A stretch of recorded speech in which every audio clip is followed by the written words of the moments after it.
The Jake Asman Show will begin shortly. Thanks to all these great Patreon members who help support the show. Get your super chats ready. Jake will be here in just a moment. If you love the New York Jets, this is the place to be.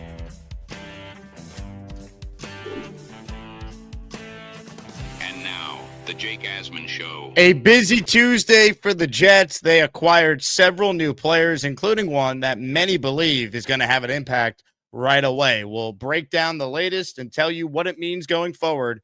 It's the Jake Asman Show. Nick Shine joins us. Let's hit it. Get it started. There's no such thing as moral victories when it comes to us. Everyone says same old Jets. I hate that term, and I really don't know what that term means. They're not the same old Jets. We're 0-3. Make sure you look at the game. The 2025 New York Jets season is officially here. Can Aaron Glenn lead the team back to the playoffs and finally deliver on the promise this roster has shown? Every step of the journey, the Jake Asman Show will have you covered, breaking down all the storylines, every game, and everything in between. Please subscribe and hit the like button below. Super chats, baby. Cut the line. The Jake Asman Show starts right now. Here we go, Jet fans. Welcome in, everybody. Before we get started, a reminder that this show's available in audio form on both Apple and Spotify. So if you ever can't watch the YouTube show live, check the Spotify or the Apple podcast for the Jake Asman Show, and you could hear the entire show in audio form. With that said, let's say hello to the host of the Nick Shine Show, Nick Shine, who joins us now. And Nick, why don't we talk about our tailgate, which is fastly approaching here next month. 2 weeks away. That's right. Jets Panthers. Very excited about all that.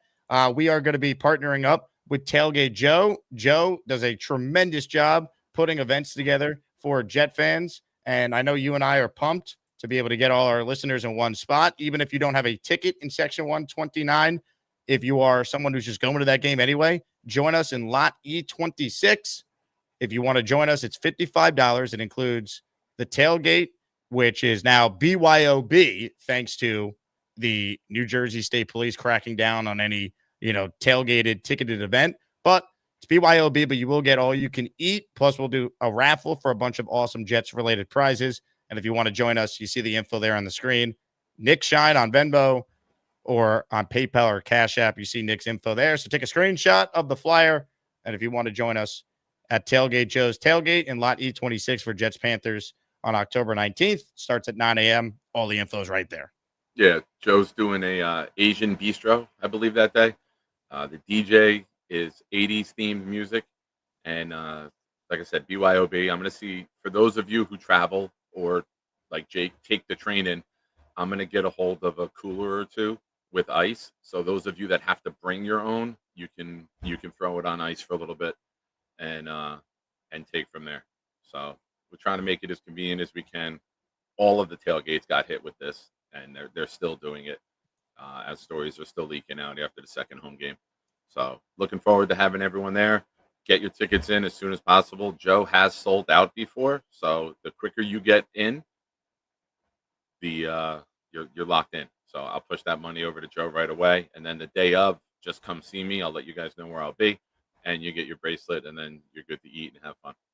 Going to be a great time, so we're certainly looking forward to it, and we'll have more info for those of you who purchase tickets. We'll have all the info in the Discord, my Patreon, for additional information. If you bought a ticket, don't worry. I haven't sent them out yet, but I will be in the coming days/weeks, and we'll make sure that everyone who purchased the ticket through that link over the summer gets them when the time is right. With that said, let's talk about the latest with the Jets. How about a little recap of everything that happened yesterday? Because there were a ton of moves. You don't typically see this many type of moves. It was a combination of injuries and a combination of, I think, Aaron Glenn and Darren Muji trying to improve this team after an 0-3 start. Here's the tweet from Samini that kind of recaps things. Linebackers Quincy Williams and Marcelino McCrary-Ball both placed on injured reserve. That does not mean their seasons are over. It just means they are out a minimum of 4 games. Quincy's injury was already reported as something that's weeks, but not season ending, but he's down at least 4 games. McCrary-Ball, not that he's been great, but he is a special teams, ace. He's a team captain. He's now down. So then the Jets yesterday They signed Mark Robinson, who's a linebacker from the Patriots practice squad. He's now on the active 53. And they also added linebacker Ben Neiman, who's played 103 career games, to the practice squad. So some moves there at linebacker. And then the biggest move by far, they acquired cornerback Jarvis Brownlee Jr. in a trade with the Titans. Now, some key information on Brownlee Jr. He is someone that has started 16 games, including 2 this past season. He's in his second year. He was inactive last week with an ankle injury. He was seen in a boot, so I'm not sure if he's going to be healthy to even play Monday against the Dolphins. In his career, he has 2 interceptions, 10 passes defensed, 11 accepted penalties. That's been the knock on him. He's been highly penalized in his career. But I'll tell you what, this is not the end-all, be-all, but Titans fans were not happy at all that their front office seemingly gave up on this player. This is from a guy named Dylan on Twitter who put this little recap together. Take a look at some Titan stuff here, right? Look at their fans commenting on the team's post announcing that they traded away Jarvis Brownlee here. You could see all the fans that are living and dying with their team are just despondent with this move. So I'm not telling you Jet fans that the Jets acquired, the next Darrelle Revis here, but it does feel like they acquired a player who has tremendous upside, has made plays in the league before, and he's under team control now for a couple more years. And given how poorly Brandon Stevens has played, even a guy we really like in Michael Carter, Sauce has had 2 bad games outside of that one great game week 1. Like, it just feels like the Jets are trying to be proactive here to at least get more talent in that room, Nick. Yeah, and immediately, I don't know if you did the same thing, but I text Dom C right away to see what his draft report was on the guy since he's fairly young. And he said, I'm actually looking for his notes. And he goes, I remember liking him a lot. He played at Louisville. He was a real physical, scrappy kind of corner. Thought he was going to play slot at the next level, but Tennessee had him playing outside. So, I mean, this begs the question, what are they going to do with Carter, who's been dinged up a little bit, right? There's been some people out there suggesting you move Carter, or you have another guy who come in who can give Carter a break now and then. Or are you moving Stevens to safety? Like, because Cisco's been horrible in pass coverage. He should have gave up a long touchdown the other day, but Mayfield didn't see the guy wide open. So I like getting another younger body in the room. I like getting someone who's physical and can tackle on the perimeter. Listen, is it going to make us a contender? No. But if you can get a young physical guy in there and correct the penalties with him, all right, you're trying, right? Like Muji went and saw that we had a problem at defensive tackle, went and brought 2 guys in. This is also a player that Mike Vrabel and the New England Patriots reached out to, and we beat them to the punch. So they were trying to see if this guy had availability also, but the Titans sent them to us. Obviously, they're probably not sending him to Vrabel to help him, right? But, it's a young guy. It's a physical guy. And if you want to play that Aaron Glenn scheme and you want to have your corners be physical and tackle, this could be a guy who shows some promise. Do I expect a ton right away? No. But if you implement them, you coach them up in the offseason, maybe, next year he can have a bigger role. But right now it's a better body to add to the room.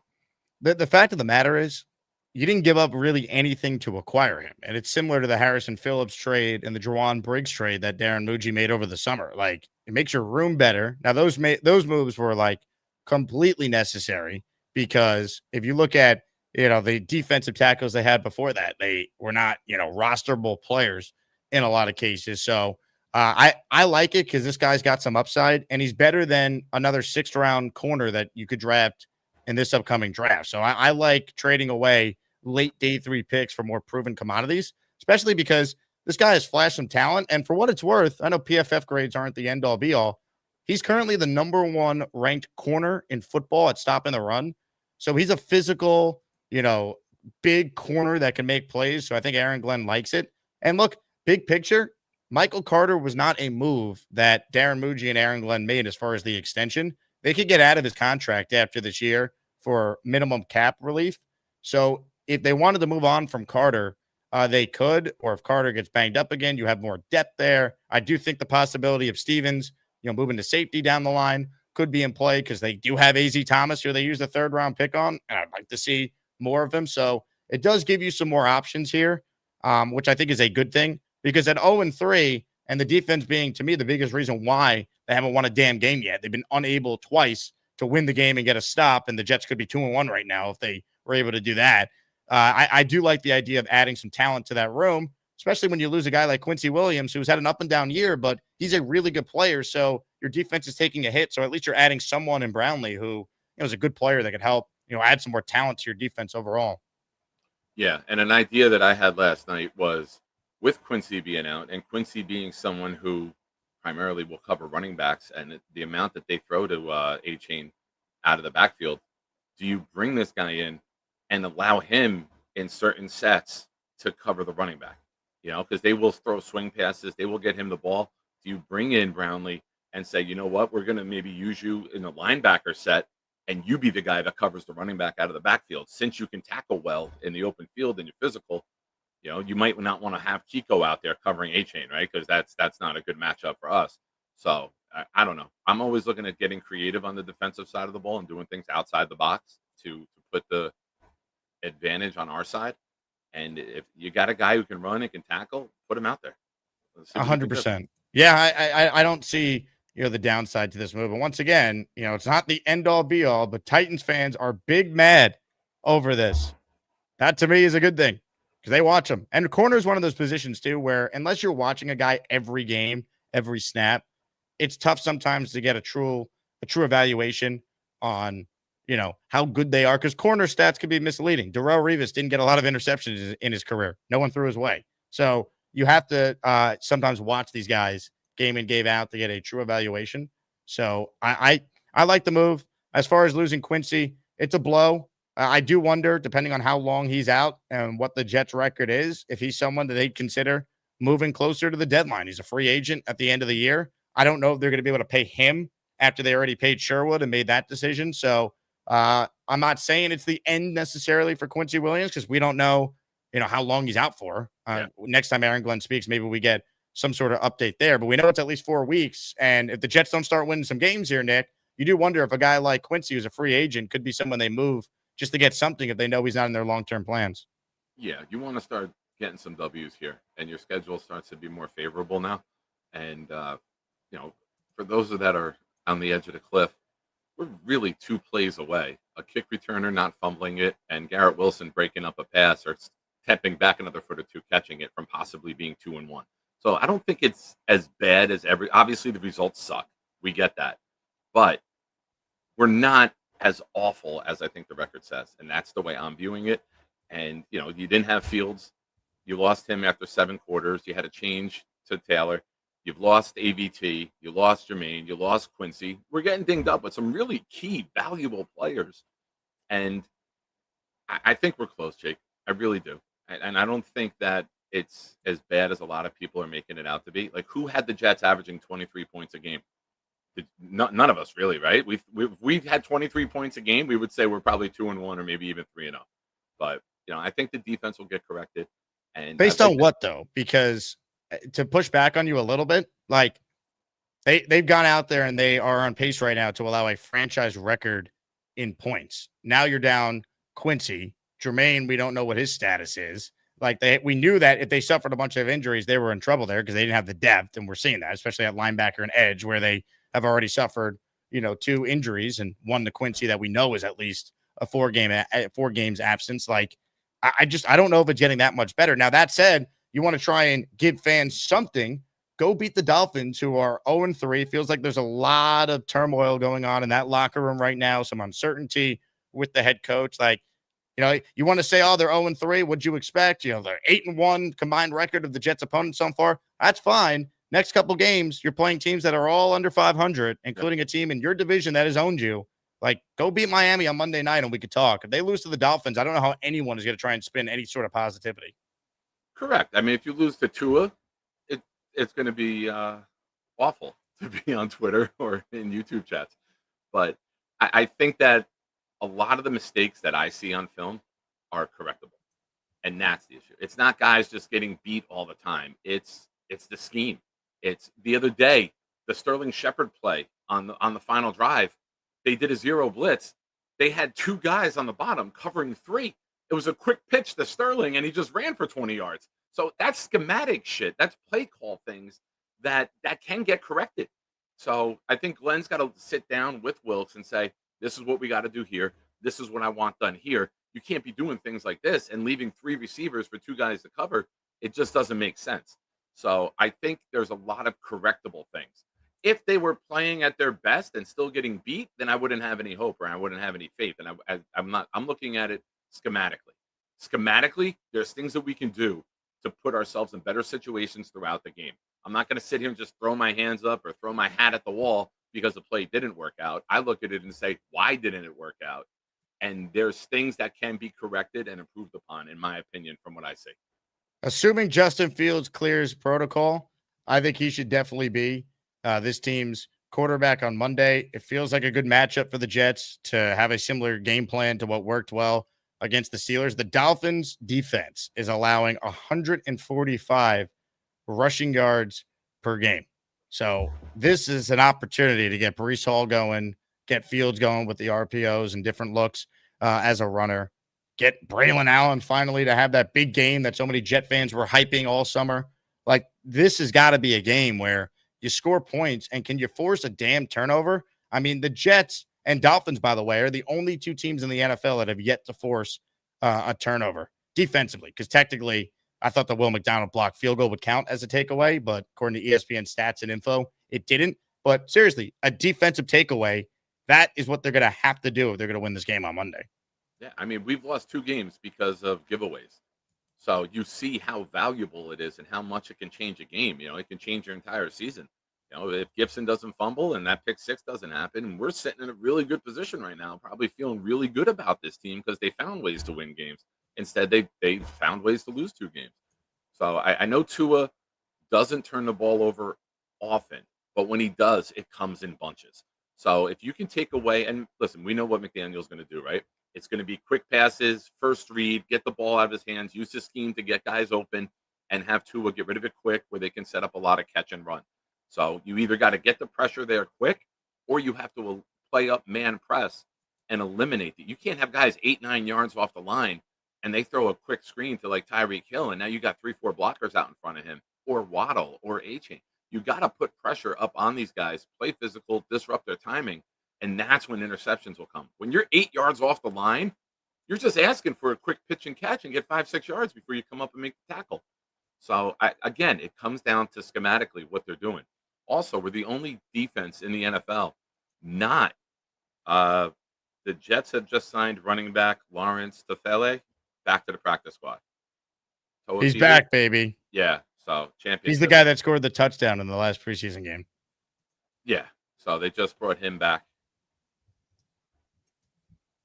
Now, you know, you got to disrupt Tua's timing. You got to make him move his feet. You got to take away his first read, and that's when you can really have fun on this defense.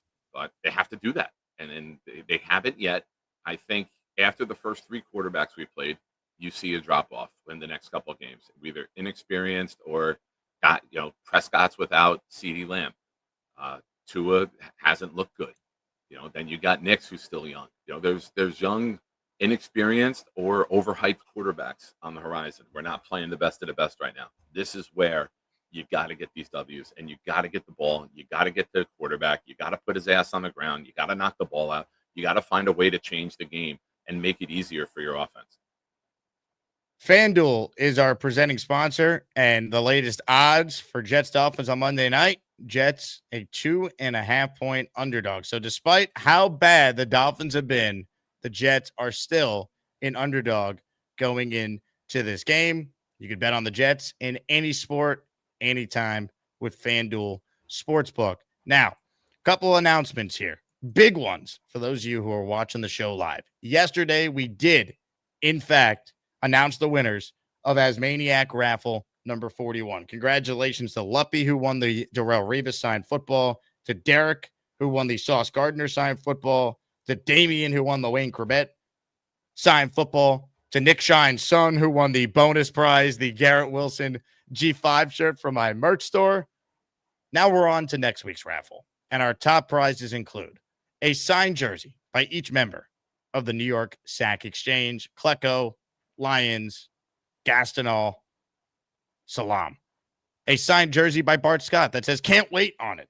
Nice. and a signed jersey by former Jets linebacker C.J. Mosley. And I will be broadcasting my show tomorrow morning live from the U Stadium Charity Classic that C.J. Mosley will be the guest of honor at. So he will be coming on the show with us tomorrow, and we'll be raising some money for the Tunnel to Towers Foundation, which provides relief for families of 9/11. So that will be tomorrow on the show. We'll have some sort of charitable component for those of you watching live tomorrow where people could donate on behalf of the Asmaniac community. So those are the raffle announcements and programming announcements. Now, one final announcement before we talk more about the state of the New York Jets. End of the show today. Giveaway. Your chance to win a signed Ken O'Brien jersey. It's Dolphins week. Everyone remembers the famous O'Brien versus Marino shootout. Jets won 51-45. Kenny O signed jersey up for grabs at the end of the show. Gift memberships for your chance to win, or send in a $10 super chat or higher to earn 2 raffle tickets like Spencer did here. He says, hold on, Jake. I got gassed right now. Oh. Spencer Green going cold. Peace breaker. Nick, your thoughts on that impersonation? You nailed it. I didn't know how.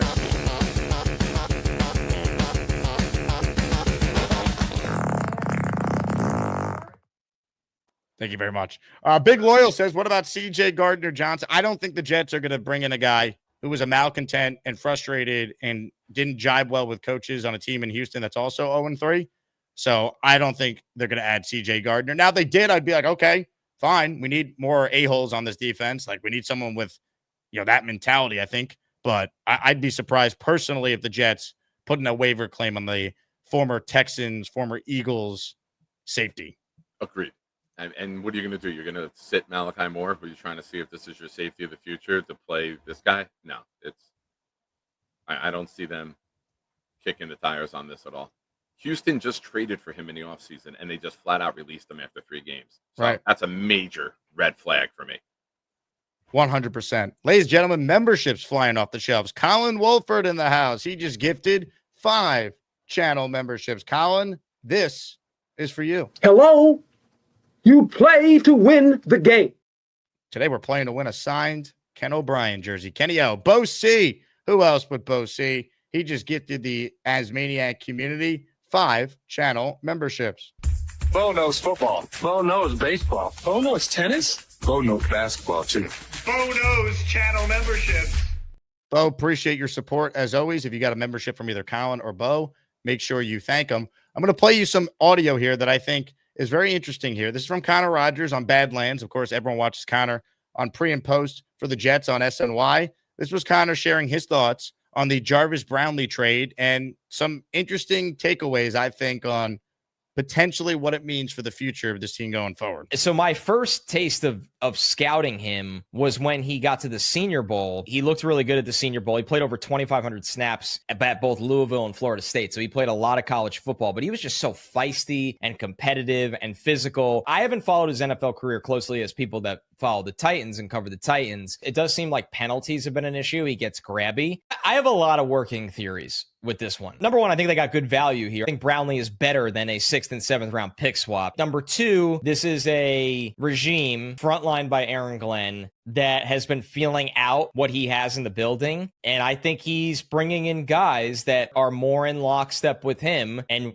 eventually weeding out guys from the previous regime. He needs more than one free agency to do that. But now they're trying to do the, like, hey, day 3 picks, especially 6th and 7th rounders, they have a very low hit rate. Let's get something we know what it is, who they are instead, and then we'll try to draft rounds 1 through 4, 1 through 5. Like, Brownlee most likely is going to be a better NFL corner than anybody you take at cornerback in the 6th or 7th round next year. But really the third thing is you just kind of wonder if they just don't like the room they have right now. So you paid Sauce as the top corner. You paid Stevens as a very high-end number 2. That was you. The previous regime paid Michael Carter. I don't think this regime and coaching staff likes small corners. I am leaning where I'm like, I'd be surprised if Michael Michael Carter is not a cap casualty after this year. As much as it pains us to say, I feel somewhat unfortunately confident in that. I just don't think they're invested in him. They might realize that Stevens is bad and they already need to get ahead of that. So they might look at this and go, well, if Stevens can't play, we're going to move on from Carter. Maybe next year we're looking at Brownlee in the slot and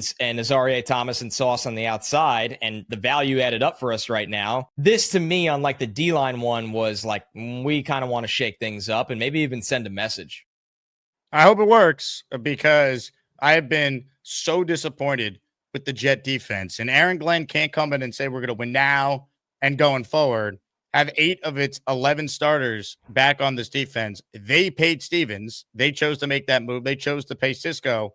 They chose to bring back Tony Adams. They chose to keep Clemens and sell us on this being like somehow this like long-term rebuild on that side of the ball. It's not. The defense has more than enough talent to be at least a above average unit. And right now they are on pace to be the worst defense in franchise history. It's 3 games. I get it, but they got to be a lot better, man. Like this head coach is going to lose everybody if they get torched on Monday night against a Dolphins team that is in free fall.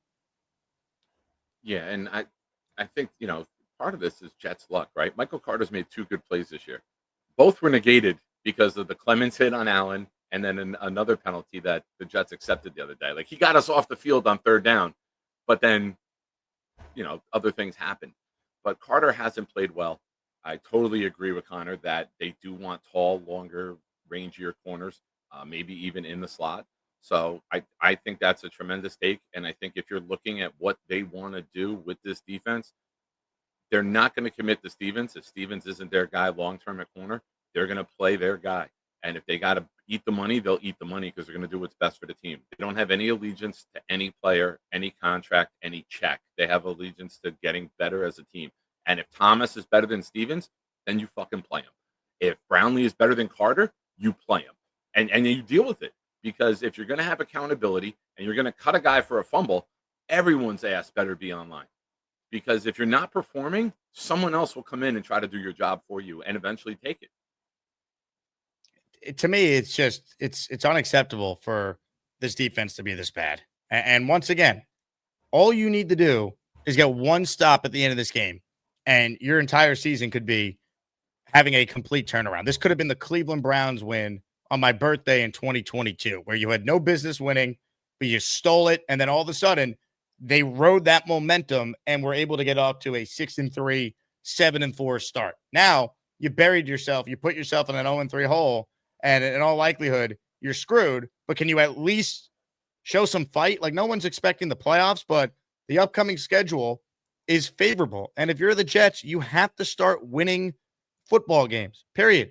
Like, you cannot sit here and try and sell this fan base on you're not the same old Jets and then lose to an 0-3 team and then not be able to beat Dallas or Denver, Carolina, Cincy without Burrow. Like, they won't do this because I have no faith in this coaching staff. They got to show me for me to buy in, but like, they should go 4-2.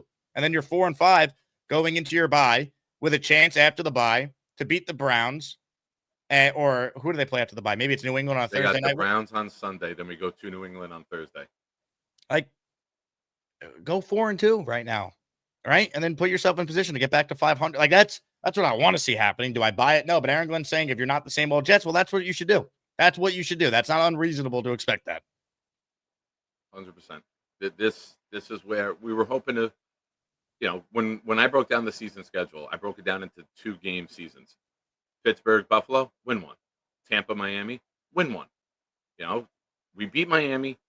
Now you got Dallas without CeeDee Lamb coming in, who can't stop anybody. We think our defense is bad. They're giving up a ton more yardage than us. People are they're horrible down the field on Dallas. Look at Russell Wilson. Russell Wilson has 450 yards against that defense. Then the next week he looks washed and they benched him yesterday. Yeah, because they know it's the Dallas defense is bad. It wasn't Wilson being great. It was just them being awful.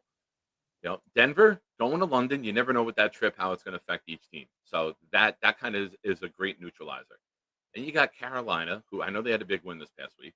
Cincinnati without Burrow. And then you got Cleveland, who's Cleveland. So if you're going to right this ship and start to get it to turn, this is the part of the schedule that you want lying in front of you right now. Comments, questions, super chats. They cut the line. The great Rick Kent is in the building. Great to hang out with Rick. over the weekend in Tampa. He is in the Asmaniac raffle to win a signed Kenny O jersey for $5.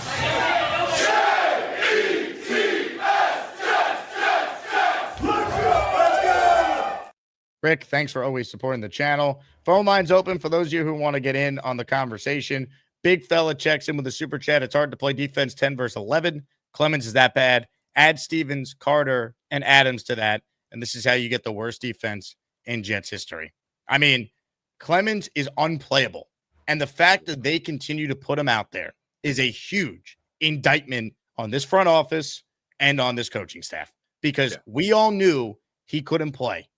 And they put themselves in a spot where apparently the guys behind them are worse. But you know what? I'm starting to think that's BS too, because there's just no way they could be any worse. And if they are just as bad, fine. At least they're not going to commit a dumb personal foul penalty essentially every game. So it's enough of Michael Clemens. If you're serious about holding guys accountable, stop playing them. He's honestly, if you look at some of the advanced numbers, he might be the worst football player in the NFL. Like for a guy who plays as many snaps as he does. Yeah, he's out of position. He guesses. He doesn't seal the edge. He doesn't disengage when blockers get him. It's horrible to watch. The film is putrid. Like, he does nothing. The only thing he's ever done good is punch Josh Allen in the nose and break his nose. That's the only thing this guy's done in 3+ years. I don't get it. I would rather have a lesser physical, imposing guy out there who's smarter and more disciplined in the scheme. You saw Buffalo's game plan was get the line going, cut back. Get the line going, cut back. Because they know our ends aren't disciplined enough to stay there and play the run and seal the cutback. That's the approach against the Jets. Their ends aren't disciplined. Either Will McDonald can't guard the run, and Michael Clemens won't guard the run because he's going to try to guess and jump across the line instead of going upfield 2 steps and then breaking in to guard the cutback.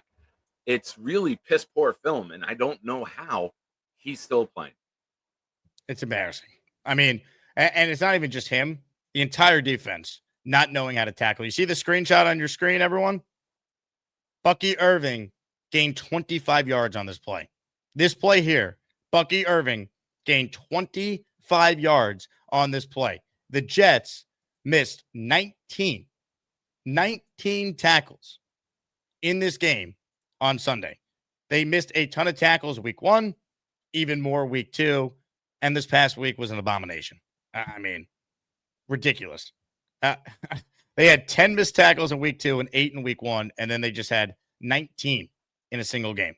They had more in this past game than they did in the first 2 weeks. So I don't want to hear from this head coach, we're not the same old Jets. We tell you as fans when you're not the same old Jets. This is very same old Jets. So until you win games, zip it.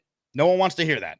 And we're all rooting for Aaron Glenn, and he's not responsible for a 15-year playoff drought. But don't tell us you're not the same old Jets when you miss tackles, you remain undisciplined, you've yet to force a turnover all season on defense. You've turned the ball over plenty. You've been bad at the end of halves. You've been bad at the start of halves. How about that long-ass drive by Tampa? 10 plays and bled so much of the third quarter to start the second half? I mean, I can keep going. Like, they can never get a big defensive stop. They twice failed. They basically quit against Buffalo. I don't want to hear you're not the same old Jets. This is everything that the same old Jets have been during this playoff drought, or specifically since 2016, because the Jets have not had a winning season, have not even won more than 7 games since then. Embarrassing. They better show up Monday night against Miami. It is a disgrace. It is insulting to this fan base, and they better show up, play a good game, and win a damn game. That's all that matters. Win a football game. Agreed. It's enough, I'm letting man. you go. I'm letting you cook, man. I see it. Breathe in through the nose, out through the mouth. There you go. Thank you. There we go. I feel better now. All right. Reset. Here we go. Can I talk about ZipRecruiter? Damn it, I'm talking about ZipRecruiter.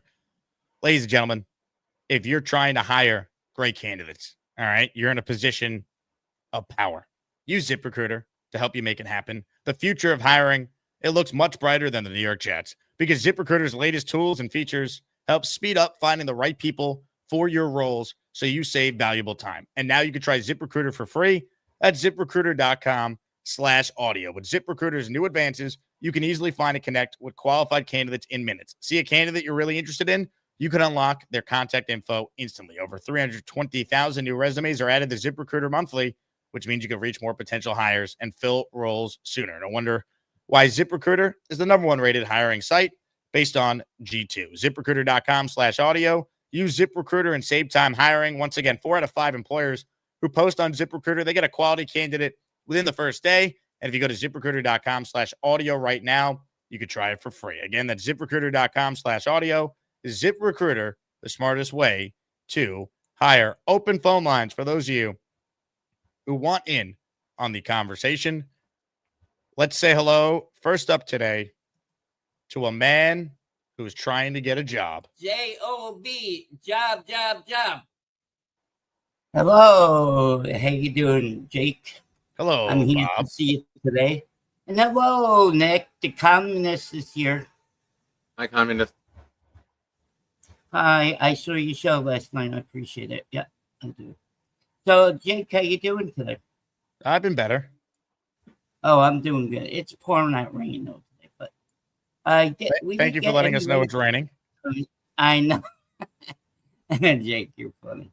Yeah, I did. I'm waiting for the price check. I told you about the 2 jobs, right? Yes. Just did that yesterday. Well, not on Indeed, on their website. So, yeah. I'm here. And the Yankees clinched the playoff spot. They did. Are we doing the weekly sports report right now? No, I just wanted to be happy. Okay. I'm happy for that. I am happy about that. I was worried. Yeah, so how is Nick doing this fine morning? Nick, how are you doing on this fine morning? We were making jokes last night about how you ended your show so quickly, and you got upset about. Well, when somebody says, "Oh, what my co-host said," that got me pissed. Everything gets you pissed. Laugh it off, man. We're all friends having fun. Don't get pissed Yeah, about but so much in life. I did a 4-hour show. That's enough. Okay. Enough. All right. Okay, when I want to end, they tell me to keep on going on. I have a question for you. I can't tell if it's chocolate or did you miss shaving on the side of your mouth? Yeah, I think I missed shaving on the side of my mouth. No, I shaved and my mustache is coming. Forgot to shave. Yeah, but the side of the mouth, it looks like you're an old puppet. I think you missed a spot. I think you got right next to the corners of your lips. Here? Not your mustache. No, the corner of your mouth. Like the lips on the side. Right here. Yeah, right there. Right there. Oh, okay. Yeah, I must have missed that. Yeah. Well, I got it this time. Gotta shave soon. Okay. Good luck. The scrubby's coming back. The scruff is coming back. So thank you, Jake, for having me on. I appreciate that.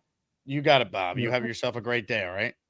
Yeah, who's on it's a mystery. J-O-B, job. He never changed, Bob. All right, more of your calls right now, ladies and gentlemen. I know what we all need. We need someone that's going to come on the show. He's going to make not 1 point. He's not going to make 2 points or 3 or 7 or 10, maybe 13. Get ready for Neil. He will make 13 points about the New York Jets and maybe hump a Patriots jersey. Get ready for Neil. He's probably smoking a big fat cigar and burning his house to the ground. That's Neil. Inside. Oh, wait, wrong guy. What's up, gentlemen? A Namath helmet? I'm modeling off my jersey that I got sent from the Jake Asman show. Hey, it looks good on you, Neil. I'm glad it came in so quick. Hey, look at this. You gonna wear it I'm Monday ready, night? baby. Nice. I have a cleaning lady. That white jersey with the green does. I have a cleaning lady fumigating my office. You know, she's taking out the tons of ashes that develop over time. That's why she has to wear the mask, because who knows what that office smells like. Two people that need to work on my place. Say hello to Duke. Duke? Is the Hello. Duke? I'm a North Carolina guy, so I'll just say hello. Anyhow, Nick, I'll tell you, man, I agree with every little single thing you say. You are the most intricate, positive, Wonderful addition. By the way, I love your jacket. Where did you get that jacket? From the Jake Asman merch And here's store? the best part. The quarter zip. Get out of the way. Oh, it's a quarter zip. That thing is so cool. It's got a cover for the zipper so that it doesn't like pinch your neck or like your beard hair. There's an actual flap that covers the zipper. And stand up. I want to see that way it looks. Stand up. Yeah, model for us. Yeah, come on. Oh, yeah. Show us your body. That's a nice, I like that one. Oh, yeah. And what's on the front of your hat? It says Jets on the back. Oh, it's the NY logo. And the clover leaf, you're wearing the clover leaf, Jake, right? That's right. Shout out to Chef Kevin. I got to get to Chef Kevin and have some of his wonderful food, because every time he gets on, my mouth starts to water like Pavlov's dog. Because I like when a professional chef talks about food, not when Gary and Bobby and all these, not Bobby. Who's the other guy that's always talking about Beast? food? Beast. We have the worst food people on this show in the chat. No offense, but they are just horrendous. And when I hear Chef Kev, he gets me pumped. Anyhow, I didn't really know, I didn't really come on. I just came on to say that the defense, all right, it's not the roster that really makes a difference. That picture you showed, Jake, that is just like the Keystone Cops. If I'm the coach and I'm looking at this film, Nick, right? I'm telling these guys, look, you're over pursuing. You're not staying in your lanes. It's just a mess. Yeah. And, Quincy's at fault on this play. When you look at this play, the corner seals the outside. He does his job. His job on the corner is to never let the runner get to the sideline. It's to turn him back where help is coming. Quincy completely over pursues and then basically eliminates anyone else from making the tackle because he's in Sherwood's way. So this is, I know who's the guy in the 3-point stance? Who's the guy in the 3-point That's stance? the corner. Is that Carter? I don't know who that is, but yeah, because Stevens is on the bottom of 21. That might be Carter, number 30. And then he's sealing the corner, and that's his job. Turn the runner back in where you have help. And Quincy really takes the bad angle here, which enables the whole play to happen. Look, I love Quincy, but he just over pursues. He never sets in tackles. He comes in like a missile. And when you come in like a missile like that, he's had a ton of missed tackles. I would like to know. I tried to get on PFF and to see what his rating is after 3 games. But I got to tell you something. He's not even in the top 40 linebackers in football, I would guess. Jake, do you have any idea what his PFF is? Can we find that out? You have to register for it or something. Yeah, I'd have to log in and remember what login I have for it. He has been good. I mean, he's made some splash plays as he normally does, but he's kind of reminiscent of what he was his first year with the Jets in 2022, where you saw the talent, but there were some big plays he would allow just for over aggressiveness or over pursuing. And then 2023, he was, an all pro. He was okay last year, not as good. And this year he hasn't been good. And now he's hurt. So it's tough. They everyone wants to blame Wilkes. And I get it. I'm not trying to be a Steve Wilkes defender because the defense has been terrible, but this is not on the defensive coordinator here that these guys are professionals and don't know how to tackle. We got to hold the players accountable too. Well, where it's responsible, Nick, with the coach, Jake, is the fact that these guys are not where they're supposed to be.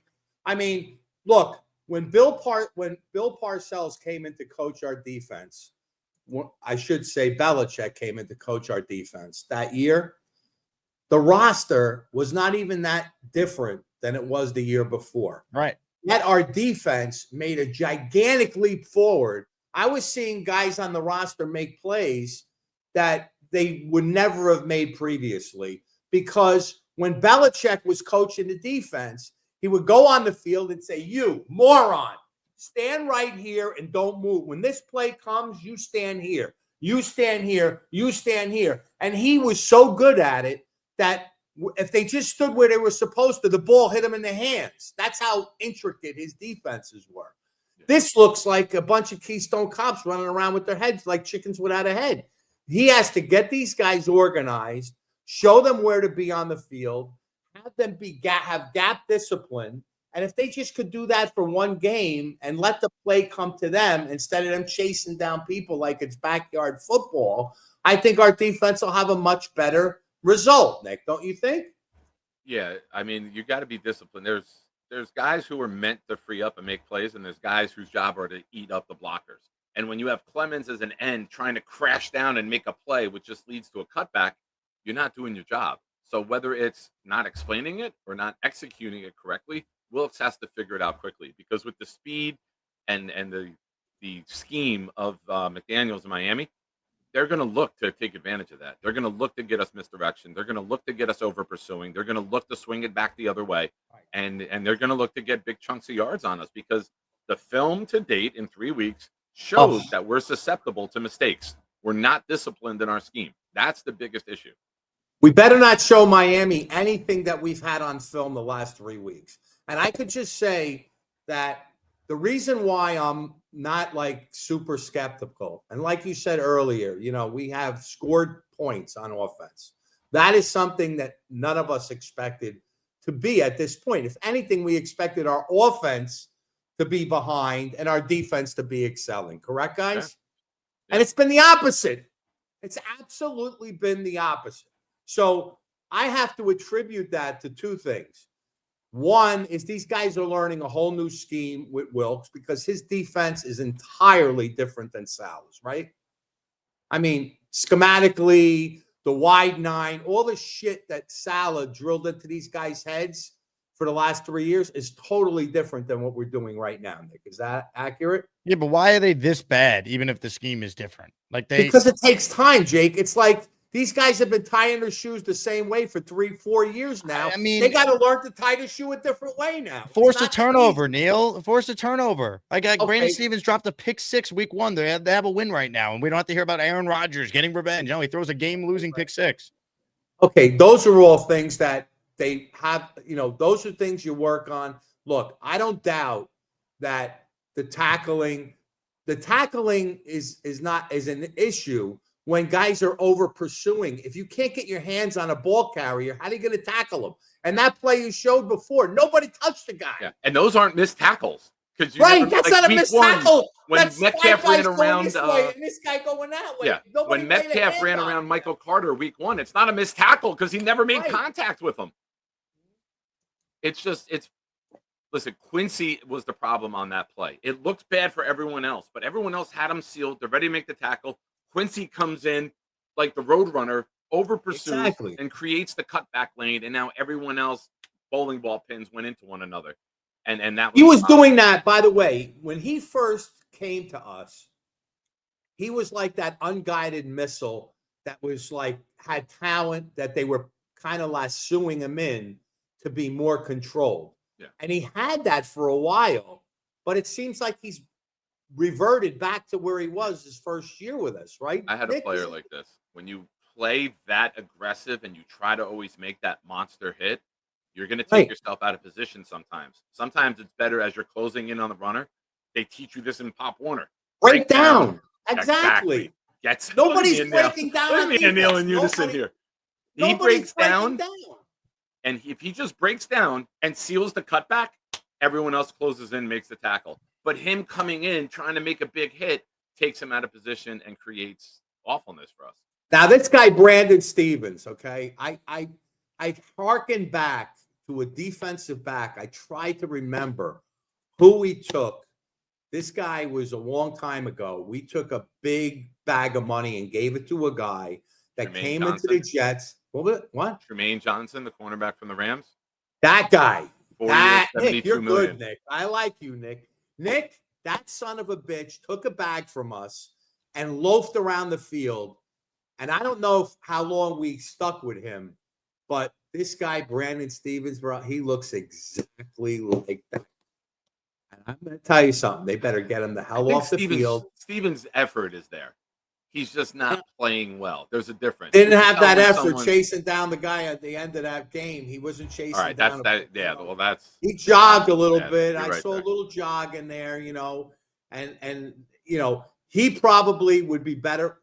If I was the coaching staff, I'd say, look, He's a good tackler. He wraps guys up, and he's big, but he can't cover.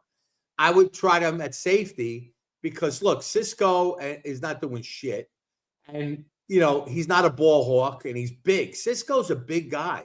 I don't see anybody, Nick, the problem I see on the secondary is I don't see anybody around the ball when a pass is being made. How many times in the season, if you look at a lot of tape, Nick, right? When I see these guys throwing the long ball, there's nobody around them except the cornerback. Cisco other teams guesses too much from what I've seen. And he's guessing wrong, I guess. Cisco's a quarterback's dream because he follows the eyes. There was a play the other day where we're playing too high, and Mayfield looks to the right, and Cisco leaves his coverage on the back left and flies over. And if Mayfield looks that way, it's a simple seam pass right where he should have been. It would have been a 30-yard touchdown. But Cisco's reading the eyes and jumping. He's not being disciplined either because everyone's pressing to make a play.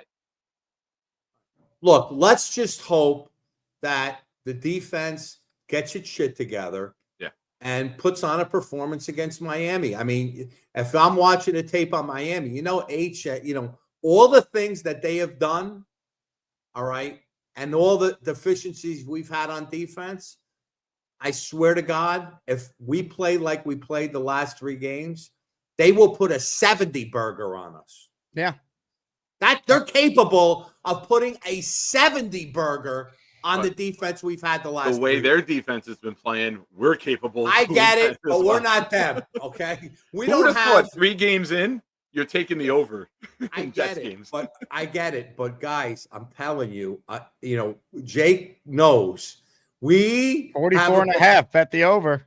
Hell yeah. I'm going to tell, but Jake, I don't think our defense is going to be that shitty. But I'm trying to tell you is, I would, this is the kind of a game that if we don't straighten up our act, they are going to put more points up on us than the last 3 games, maybe 2 combined, because HN, Tariq, Waddle, they're the perfect antidote for our shitty secondary. And they've had a lot of time. They played last Thursday, so they get an extra couple days of rest. So they have a guy.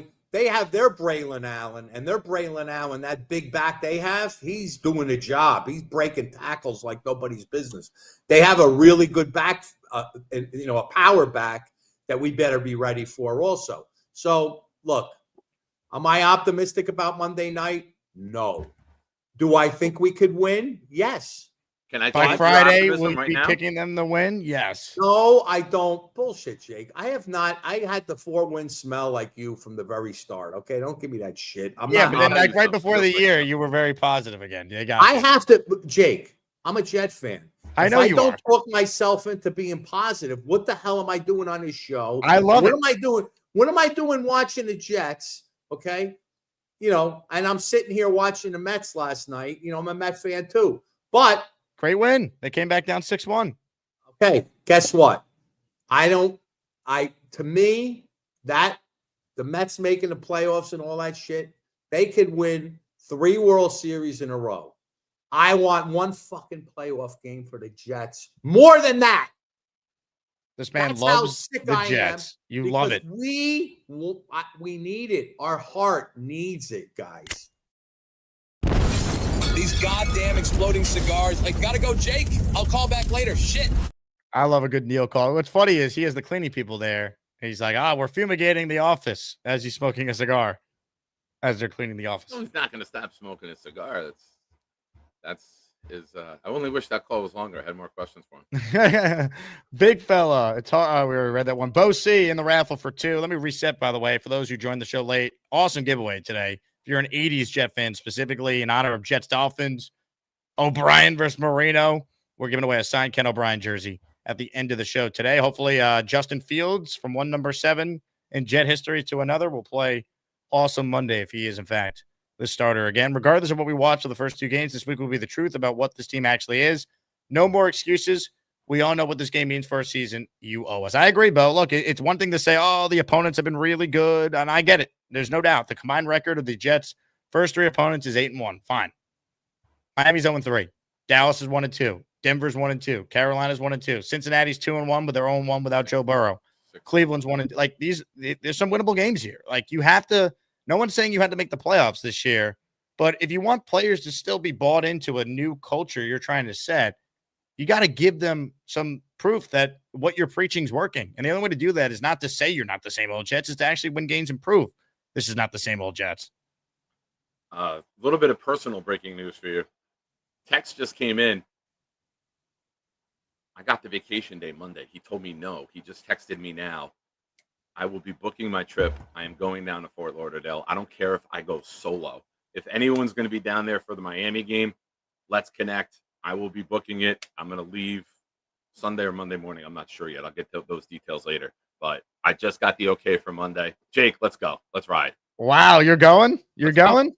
I'm in. I just got the okay. He told me yesterday no, and now he just texted me today, approved. How about that? Ladies and gentlemen, Nick Shine is headed down to Florida to watch the New York Jets.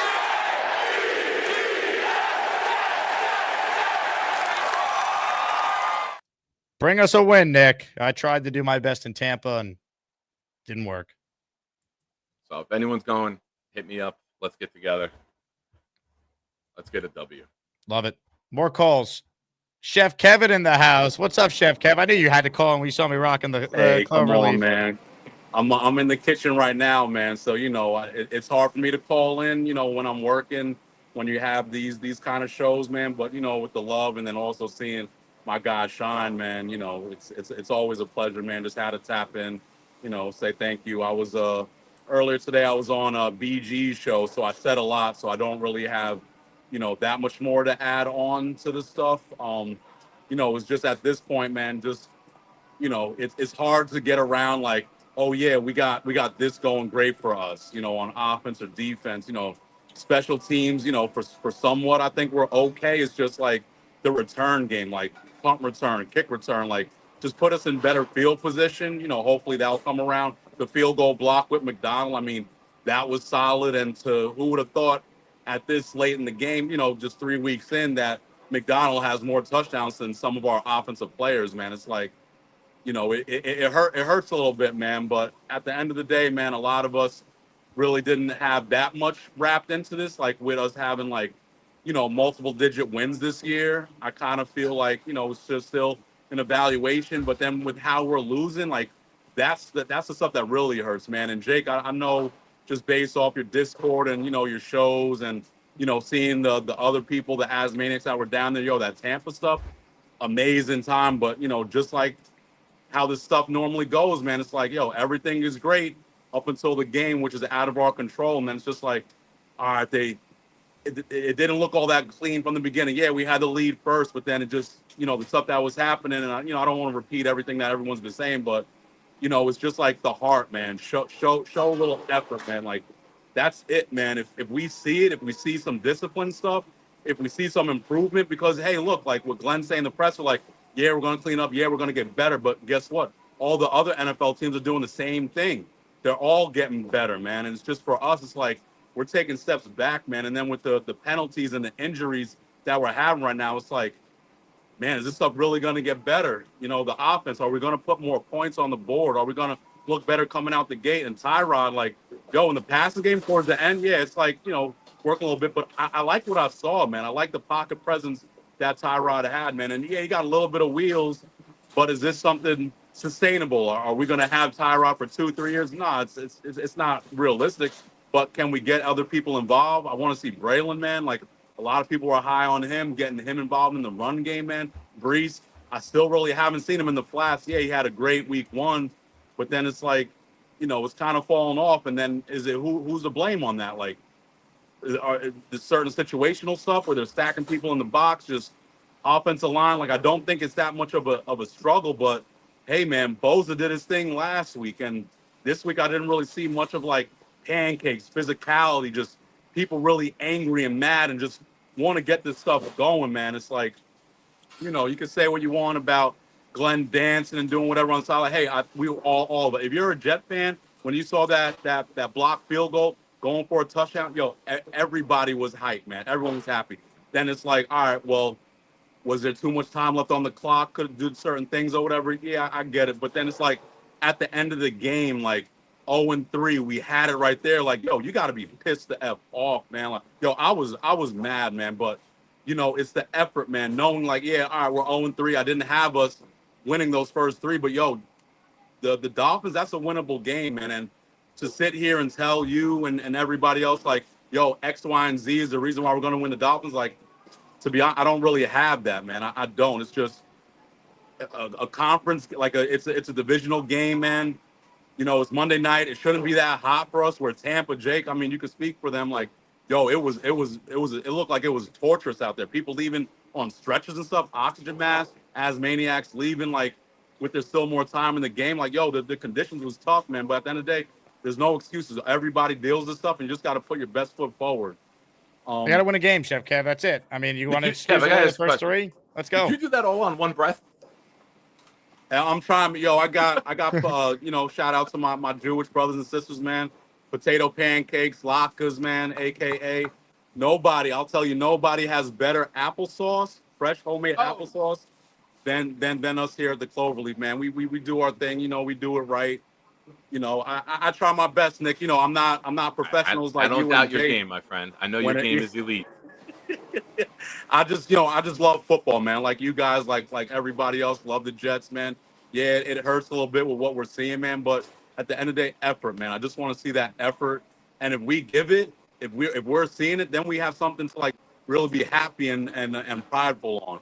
Yeah. What my man B saying. All right, yeah, hey, Beast, hey, Jake and Nick. I mean, you know, they tried the Gabagool sliders back on August 2nd, man, for that training camp thing. Like, you know, one thing we could do, and even that, man, Jake, yo, Nick, even that, like, the practice, that wasn't even the best practice. Like, practice was even bad. Like, man. So, you know, we had to make up for it afterwards. But, yo, the potato pancakes, man, the lockers over here, like, these some big boys, man.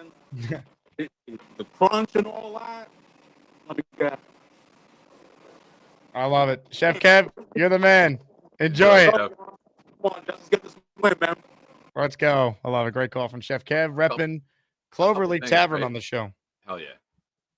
Great layout there too. Huge place. You know, that was an awesome day. And shout out to Kevin and you for putting all that together. That was fun.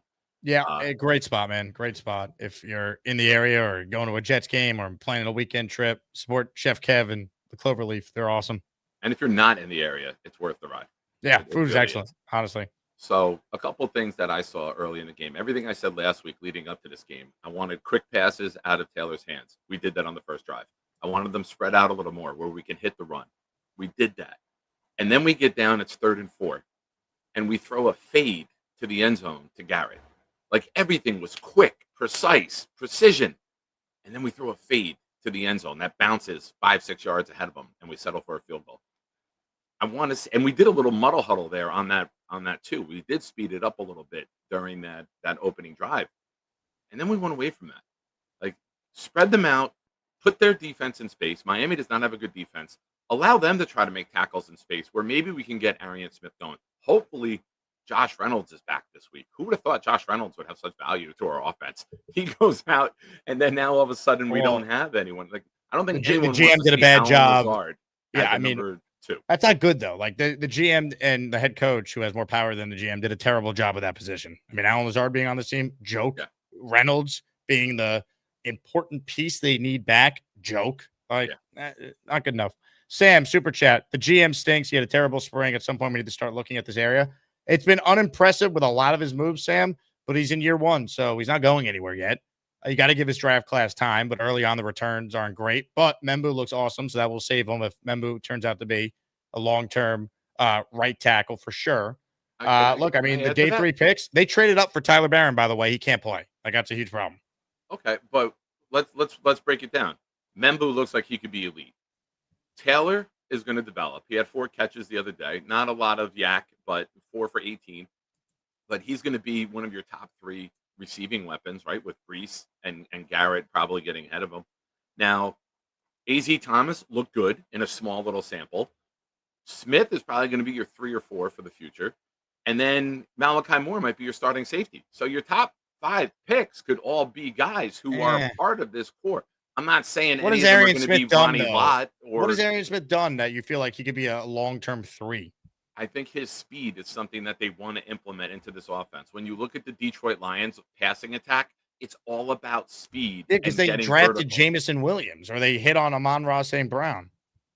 I'm not saying he's them, but the speed can take the roof off and open things up underneath. I just think we need better guys underneath. Lazard is not a guy that fits this scheme. They kept him. They kept him, though. That's, you know, I'm not saying fire Darren Muji like this guy Sam is saying, like, you know, I mean, and also a good point here by Boomtown. Like, drafting Membu is an easy pick to make. Mason Taylor was thought to be, you know, a consensus top tight end. They had a huge need there. Like, you know, you got to hit on day 3 picks. That's what good GMs do. They find value there. So we'll see. Tom D says, what a surprise. I get on the video, and the first comment I see is Beast talking about chicken parm. Guy has food on his mind 24/7. Tough to argue with that one. Ladies and gentlemen, let's say hello to the Beast real quick.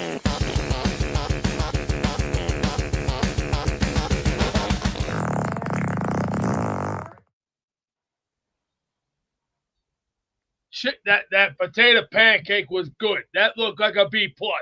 Very delicious. B+. There's a lot of communication that needs to be addressed. Leadership skills on this team lacking. A lot of lacking there. Defense lacking. Offense lacking. And just like I expressed last night on Ricky NY New York, I put some hard power slams down that there needs to be some communication with this. Real quick, listen to what he just said. That's what I just said on Ricky NY New York. So it's a little redundant. Well, it's like New York, right? The city. There. New York. So great, they named it twice. I'll give you a hint. Here's A, communicate. B, communicate. It's supposed to lock like this. There's no communication. Beast is a family show. Why are you scissoring? Why are you scissoring? I'm not scissoring. I'm trying to make a point on how to put. It's like working with plugs. You know how do you put plugs into an extension cord? Use an extension cord. Use it goddamn wisely. Calm your freaky down. This team ain't trying. Mr. Garrison. They're lazy. I've seen some bums in my time, but you know I've seen some bums who can't basically do this. Did you watch the game, Beast? No shit. No shit. You thought what do you think I was blind? What do you think I'm born yesterday? Hey, Beast, Jets had the ball. It was 13-6 before halftime. What happened on that offensive possession? There you go. Click sticks. I couldn't watch that. I was like, okay, that's the straw that just broke the camel's back. That's when it's time to say, yo, grab Tyrod by the mask. Go, hey, what the fuck you thinking, pal? Are you blind, McFly? What's wrong with you? On behalf of the Jake Asman Show, we apologize for the foul language. Thank you, Beast. Tremendous insight there. Let's keep it rolling here. A couple super chats, and we'll get right back to your calls. Spencer Green in the raffle for 2 says, I need all the details on Carolina. I need Bobby Midnight and my boy Beast to show up. Big Cho, let him know. We coming. Spencer, hope to see you there, my man. Join the Discord. All the info's in there. C says, usually optimistic, but I'm not feeling good for Monday Night Football. No one should feel good, but I don't care if you don't feel good or not. This is a game they have to win if they're serious. That's how I feel good because I'm going.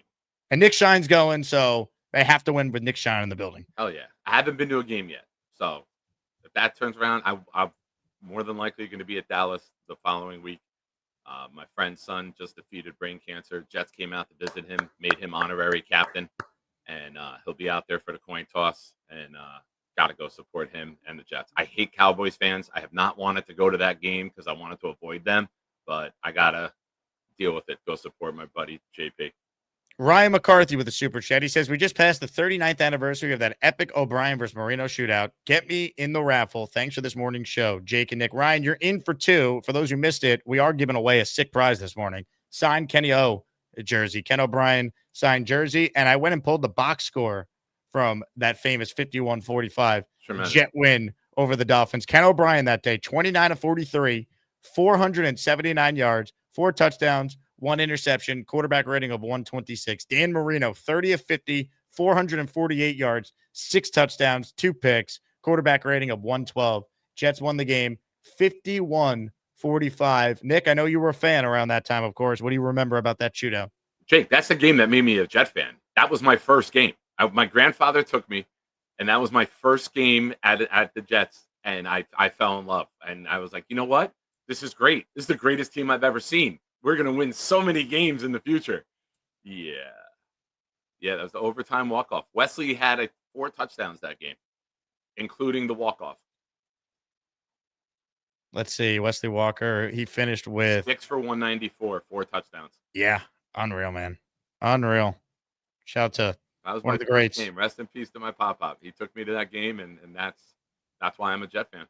Altoon, 7 catches, 111 yards in that game, too. Unreal. What a game. What a moment. Love seeing the highlights when they pop up every year. 28 points in the second quarter. Look at that box score. 28 points in the second quarter. Unbelievable. Shout out to 31 points at halftime for a Jet team. Holy shit. Crazy. What a time to be alive. Ladies and gentlemen, up next on the Gusbuster Hotline is a man where you have to guess where, in fact, he's calling from. Victory! Like this one?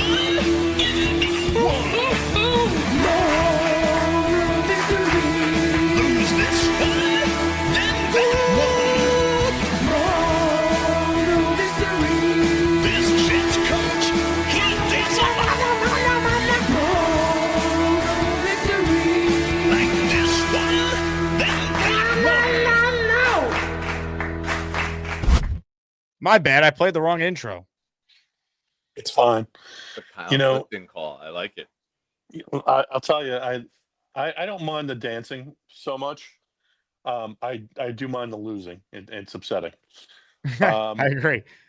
I think that, as a Roman Catholic, I would love to co-opt the potato latke for our winter family gatherings, whether it's Christmas or even spring and at Easter. It is a underrated, side or like hors d'oeuvre. I love the potato latke with applesauce, and I don't know anyone who's ever said that they've ever had a bad potato latke. So Good point. let's get that out of the way first thing. Nick, I want to thank you for your help in getting my contingent set for the tailgate against the Panthers. We're very excited about it. I'm hoping that the rest of the group won't be too intimidated. Have Some you of sent these me guys- money? I did. All right. You have a large group? You have 6 Well, people now? it's not too. It's large in the sense that they're large individuals. Okay, I didn't know it was you. Obviously, because The now you names, know. don't Now have you know. Kyle Clifton on your paying tab. Don't out me. Don't dox me, Nick. That was one experience I had. I Once. didn't One time say you the outed name. yourself. He did Yeah, out one himself time I once. outed myself. Yeah. Listen, Freeman McNeil, I didn't say the name. Okay. Yeah. Listen. But yeah, I mean, some of these guys, you're going to get to meet my my brother Lyle Clifton and my nephew Miles Clifton. We're all looking forward to it, as well as some other individuals. So, as far as Miami goes, this is a game where if they don't pack their run game, you could be dealing with what Neil was talking about with the 70 burger, right? Like, we have to be able to run the ball with impunity against this team, control the time of possession, and force a turnover or two or a play in the special teams in order to come away with the W. The defense hasn't shown us anything to give us any confidence in to be able to stop explosive offenses. That said, I don't know that the Dolphins are quite what they've been in past years. I don't think that they're running the ball as well. I don't think they're protecting the quarterback as well. But it's just a matter of getting right with the run game. Hopefully, Fields will be back, and we can't shy away from short yardage using him. I mean, we voted for the tush push, and we've seen in short yardage Nothing. Opportunities. They We haven't haven't run used it. I don't really get it. This team is built to go for two. It's built for short yardage. Let's go get those abilities to continue drives and eat up the clock, and go from there. That's kind of how I feel about this matchup in particular. Yeah, it's a lot of schematic things. There's some play calling that I disagree with. Like I said earlier, the fade to Garrett Wilson on 3rd and 4 made 0 sense to me. Not doing just a quarterback keeper, even if you don't do a tush push, just a quarterback keeper. You got Fields and Taylor, who are 2 bigger quarterbacks. Let them drive forward. I feel that with Engstrand, there's really good plays on film, but there's also questionable play calls, and that might be him feeling himself out. Of course, he had a quarterback change 7 quarters in, so you got to change what you're doing and your rhythm. But some of these things are fixable and avoidable, to be completely honest. Now, we haven't heard one peep about Fields playing, right?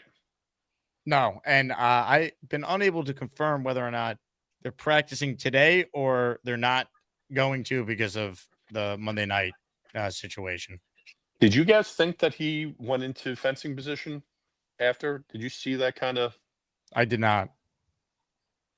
I would recommend taking a look at it. I mean, I don't know if he's had a history at all, but it did look like something reminiscent of what happened to Tua at the tail end of that, and it was a little concerning. So, I mean, there's a possibility they don't want to rush him back, but that is what it is. The health of the player comes first. So, 100%. Good call, Kyle. I appreciate it, guys. Have a good day, Ladies and buddy. gentlemen. The Kyle Clifton. Mike Dems joins the raffle for one.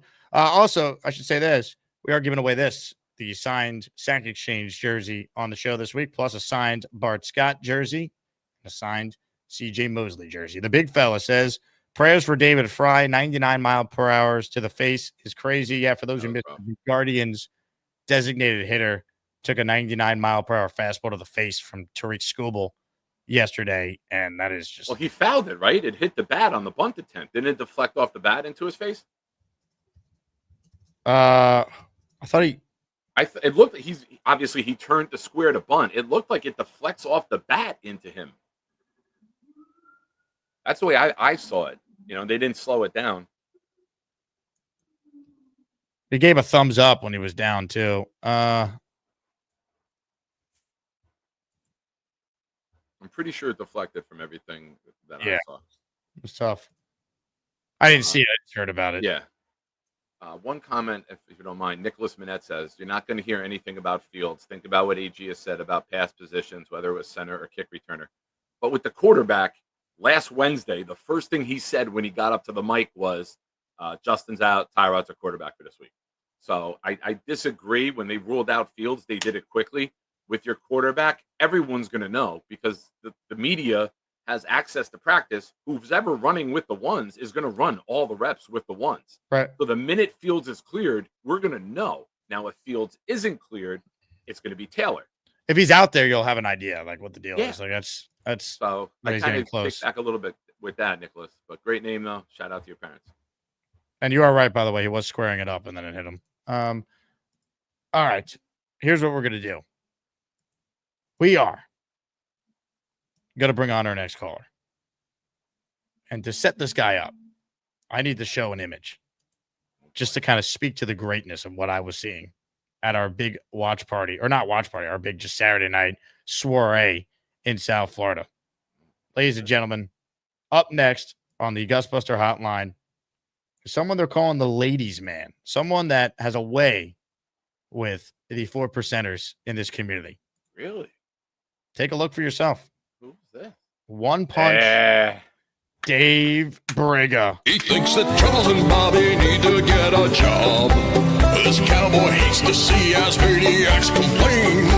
What he call him, one punch Briga. You need to get a job. What he call him, one punch Briga. The beast is on his ass. Call him one punch Briga. Has anyone seen Bean Mac? Call him one punch Briga. He'll only need one.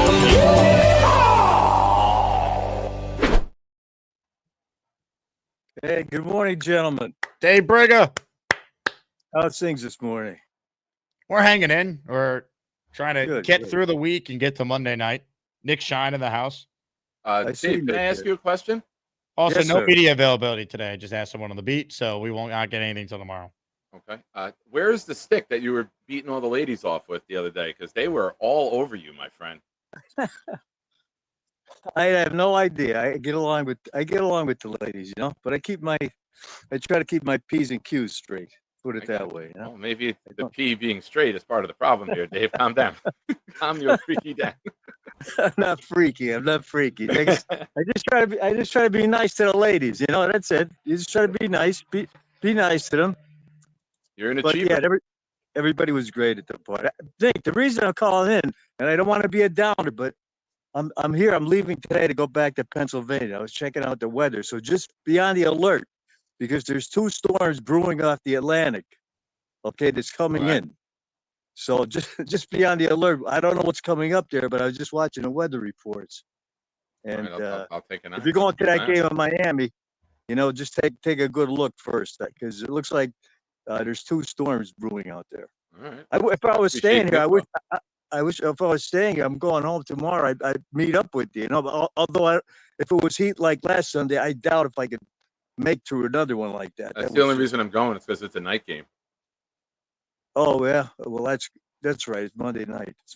So, but as far as football goes, everybody said everything they can about at this point.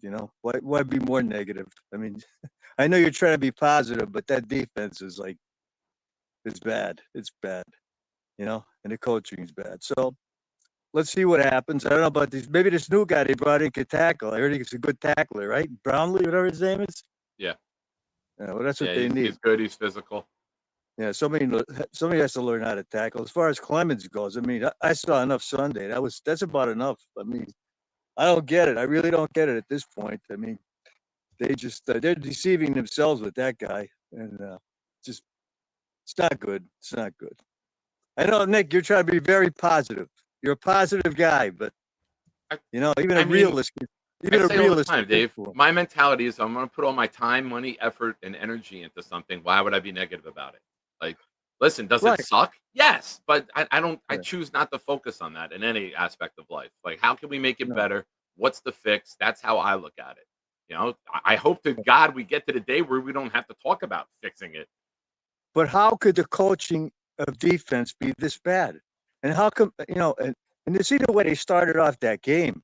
I mean, we're out there suffering in the stands at almost 100 degrees. I know it's hot in the field. What they say it was almost 120, and I understand that. But it's always the same script. And at halftime, we all knew the score. I mean, with that pick, with that dumb play, that was just dumb. With that time left in a half, you're throwing a pass like that out. And when there was a guy open, I forget, I saw that 22 replay yesterday, and there was somebody right. Who was it? The tight end was open. He throws to the sideline like that. You can't be that dumb. You can't be that dumb for I don't want to get loud here. My neighbors will start they'll be like my wife said, be quiet, But I mean, it's very upsetting at this point. I mean, I've been around this team for years, way longer than you guys. And you know what?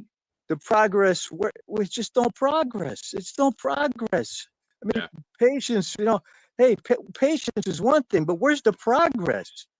I don't know. I don't want to be a crybaby like Joe B, But, I mean, really, come on. I mean, we have to see some progress. I got to win, Dave.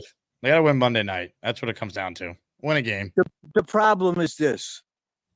How are they going to stop that passing game? After what we saw Sunday, how are they going to stop those? Even if Hill doesn't want to play and Waddle, I mean, who's going to cover these guys? Who is going to cover? I don't know.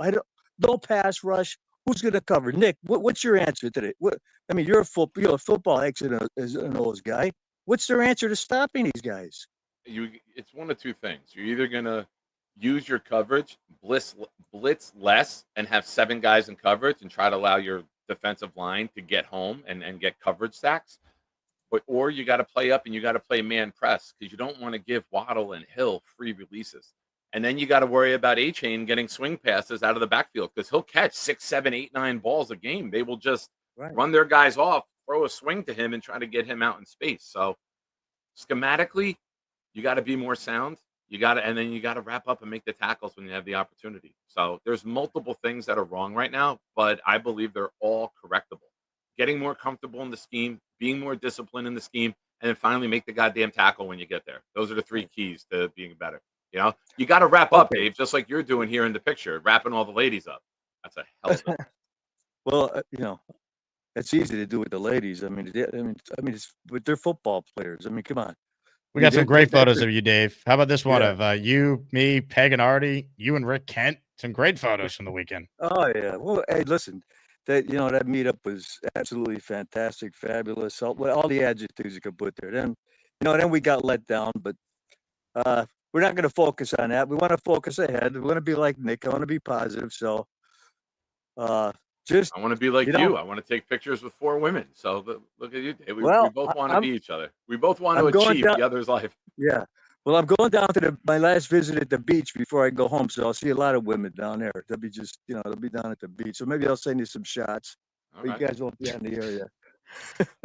Ladies and gentlemen, play on, player. All right. Great Dave Brigger. Dave, safe travels back. All right. Thank you. Thank you, gentlemen. He thinks that Gary needs more shots upside his head. This cowboy hates when you don't believe in achievement. Well, they call him one-punch Brigger. The moon landing was great. They call him one-punch Brigger. His claim is not too dirty. One-punch Brigger. Hated jokes, he's fighting sides. The one-punch Brigger doesn't know they need one. Great key point. That's what we need. And come.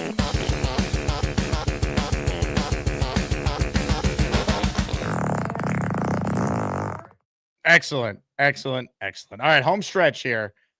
Nick, I got to reset something on my StreamYard. So I'm going to present this next caller, and hopefully you could hold it down. Do you have confidence you can? I'll try my best. I know your callers pretty well, so I think I have a good rapport with most of them. I'll do you proud, my friend. Ladies and gentlemen, it's time. He's pointing. Gary Fox, point at you. Gary Fox, he point at you. Gary Fox, I'm pointing. I'm pointing. I'm pointing. I'm pointing. Gary Fox, point at you. I point. Oh, I didn't know. I'm out. Jake, too much. You're muted, Gary. Some might say that's your best call ever. Yeah. That's it. Remove them. If you would have known that then it was me, you would have never agreed. He would have said no. Yeah, go to another caller. I can't handle this guy. Not one-on-one. No. What's on he your needs mind, to be man? double teamed like Kobe. Let me at all rephrase times. that. What's on your mind with the Jets? All right. So first off, before I get to the Jets, and I think Dave Brigger is right. Like, there's no progress. There's no improvement. It's the same. We suck for all the same reasons. Like the coach. Here's my first question: is it schematic, or is it just the players suck? Like Cisco and Stevens look awful. Is it schematic that we're this bad defensively, or is it that the personnel is that bad? Or is it a combination of both? I just listed the 3 things, right? Schematically, they need to improve. They need to be more disciplined, and then when they get there, they need to make the goddamn tackle. You do those 3 things well, you're going to be a very good defense. I think we have the makings of a good defense, but I think guys are pressing. I think guys are trying too hard to make plays. Sometimes you just have to do your job. Like it's the old Belichick line, and I hate that I'm quoting him, but it's really that simple at times. Do your job. Don't try to do anyone else's job. And if you do your job well and all 11 guys do that, you're success. All right. So then there's a couple of more things I wanted to get on. Just real quick. This is not the first time Neil has called in to bash my food takes. And I want to remind everyone out there, this is a guy that eats chicken and pasta. Right? He probably puts cheese on his seafood. He eats garlic bread with his pasta and dunks it in his Sunday gravy that he poured out of a jar, and then complains about bad Italian food. Okay? Like, I don't ever want to hear him, a guy that eats chicken and pasta, puts cheese on his seafood, talk about my food takes. It's unacceptable. It's completely unacceptable. He's the reason. Like, when you live in Texas, like, there really aren't any Italians, and then nobody likes them. He's the reason why. Neil's the reason why that the rest of us normies get a bad rep.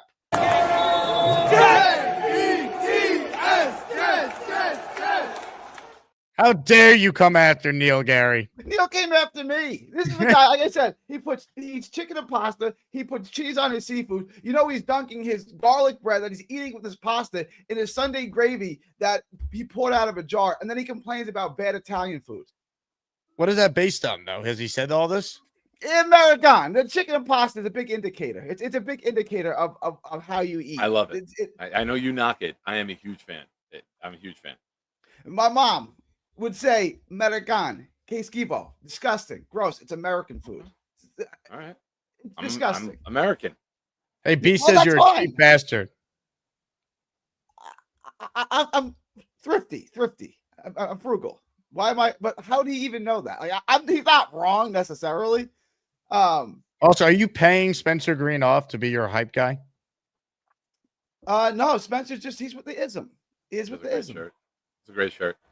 Oh, Kirk would have been with the ism too. Kirk would have been with about 80 to 90% of the ism. He wouldn't go far enough, but I like Kirk. He was a good dude. Peter Castro says Jake Gary's full of shit. In regards to what? Everything.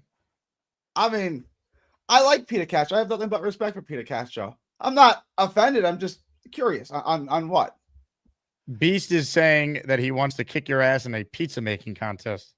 I don't really have a pizza oven. I mean, I can spin a little dough. You know, my grandfather owned a pizzeria for years. I can. I'm not saying I'm the best pizza maker in the world. By the way, the lock. Also, Neil's wife makes home gravy, according to Peter Castro. Oh, and that they pour on their chicken and pasta. Yeah. All right.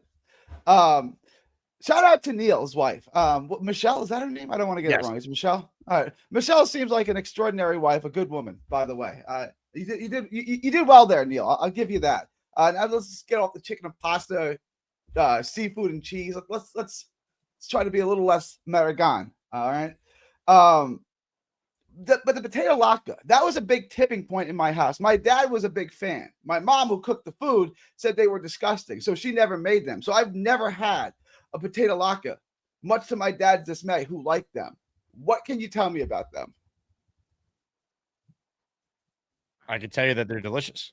Are they? So my dad is right on this. My mom says they're gross. My dad says they're really good. But my mom cooked the food, so I've never had one. I've never had one. I'm a big fan. I think they're excellent, especially if it's from Cloverleaf, because I had all their food when we were there in August. So I have full faith in Chef Kevin and the Cloverleaf Tavern. I do too. Kevin is he's a food savant. Like he's it wasn't like just one type of cuisine. He had like a vast knowledge of food. Oh, yeah. It was like watching. He has like a PhD in food. It was like watching Picasso paint. Yeah. Like there are certain quarterbacks who can make all the passes. He could do that in chefs. He can make all the foods, right? He's not just a one-trick pony. He can make all the food. Shout out to Chef Kev. And one of the really, really, really good guys. I really like Chef Kev. It was like watching Beastbreaker eat, some would say. No, that's vile. That's vile. Watching Chef cook is like watching Picasso paint. Watching him eat is vile. I got something to tell you. Hey, in the words of the great Tony Soprano, hey, the fetch culo così. Yeah. That means you're gonna kick. Do you know what that means? That means you're gonna kick my ass like that. That's what that means. Do you know what you're saying? And I got balls for it. Because you said it to Jake too. I'll mop the floor with you all night long. I'm Flair, bitch, and I am Sting and Luger and the Road Warriors. I can knock your teeth. I know who those guys are. Out in one swipe. Now, Beast, let me ask you something. Are you going with Shredding Warrior? Hey, shut up. Are you going with Shredding Warrior as your new name? You went Beast, and then it was Jason Allen Storm, and now Shredding Warrior is your new bullshit? You saw the shredding yesterday, so you got a taste of it. Oh, I saw it all right. I saw it.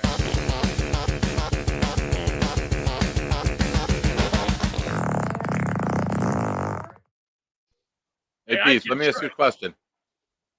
I'm 6'3", 250. Can you kick my ass? Well, if I could throw a little karate in it and a little bit of jiu-jitsu, see what happens. I do got a red belt. I was taught very well. And great answer, Beast. Thank you. I'm not playing, pal. All right, no karate allowed. No karate allowed. Well, I have to do this, a little Bruce Lee. Remember, boards don't hit back. So no, is what you're saying. Boards don't hit back. Just remember that. Now, no. I'm just gonna say this: Gary cannot outshoot my sauce. My pizza sauce has a little spice to it. Yeah, that's a no, I don't know where he came from, but in my on his best. All right. Any I final come from my thoughts mother, there? who comes from Sicily, who's an extraordinary cook. All of my friends growing up used to come to my house to eat my mom's food. Okay, like I'm not saying I'm the cook. I'm saying that I've inherited some of those genes. That's all I'm saying. That's all I'm saying. Yeah, on Muji, real quick. Does he suck? Like Cisco and Stevens were the big acquisitions in the offseason that was supposed to make us good. Trading up for Barron. He sucks. Does Muji suck? It's the wrong hire again. I'm not trying to be pessimistic. I'm not trying to be a downer after 3 weeks. But Bricker's right. There's no progress. It's the same crap. No, it's not. Exactly. Again. But don't say that too loud because we're not allowed. We're not allowed to be critical at all. We have to blindly support this new regime no matter what. No, man, we're all rooting for them to be good, but in real time, it's not good so far. They are not any better than they were a year ago. And they're not better coached. The front office has not been smarter than they were in most areas from a year ago. So I'm with you. I don't know Muji sucks yet, but 3 games in, I'm very uninspired. I did like the move yesterday. I thought the Phillips trade and the Briggs trade were good, but you only had to make those trades because we as fans knew you neglected those key positions all year, all summer in free agency, and that's why you had to then do something about it right before the year. Like you still neglected edge. You still neglected wide receiver too. It's a real problem. Do you see what being a Mets, Jets, and Nets fan does to you? Just to counter with Jake. It took us to the Jacksonville game in December last year to score 32 points. We did that in the first game of a new regime. That's week 1, though. I mean, the 2012 Jets scored. They scored 48 points with Sanchez in 2012, and that team sucked. Stephen Hill, we never heard from him again. Like, what if that was their only good offensive game we get all year? We've had 2 games where we scored 27 or more. We didn't have that last year. This past week, so did they really score 27 though? I mean, 7 of it. We didn't have any defensive touchdowns. We didn't have any. We had the one defensive touchdown, but we gave up a defensive touchdown too. So it's a wash. Yeah, I mean, we're shitting on the defense, but 7 of those points come off an interception. Both stopped blitzing, and like they were down. They were up by so much. Bowles was essentially trading.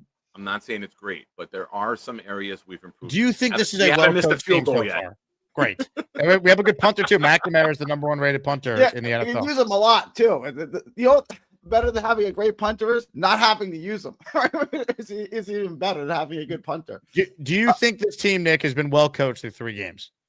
Well coached, complete. No, we're not winning. But I think there are signs of things that can, if once corrected, I think we can be a very good team. I think we can be a team that if we're coached correctly and we execute the scheme correctly and guys aren't out of position like a Clemens or a Cisco, I think we'll be better than people are reacting right now. Yeah, and like I said earlier, we are 2 plays away from possibly being 2-1. And everyone would be fucking going ballistic. I tried to say this last year, and you guys were like, stop it. They only won 5 games. Aaron Rodgers is the worst. It's like, that's not me, though. But we do this. If they only did this, they'd have this. It's like win football games, man. I'm tired of it. Agreed, but you have to do the little things right constantly and consistently in order to get to the level. But they don't do the little things right. They haven't yet, but there are signs of them doing things the right way. There's tweaks that need to take place. I don't see these signs. What signs? They missed 19 tackles on Sunday.